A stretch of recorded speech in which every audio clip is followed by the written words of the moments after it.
Uji coba penerapan e-tilang di Sumsel untuk sementara ditunda Dukin. Pasalnya, Direktorat Lalu Lintas Polda Sumsel nak konsentrasi sama penegakan disiplin larangan mudik lebaran.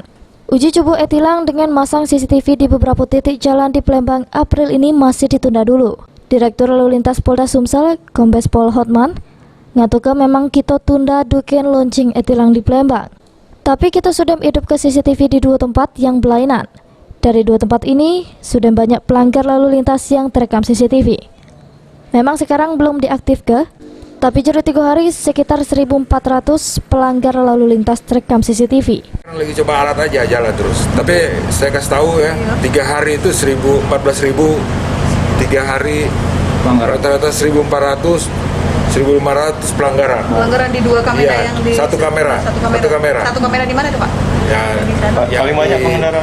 Roda berapa? Roda 2, roda 4, safety belt, terus lawan arus itu terdeteksi semua.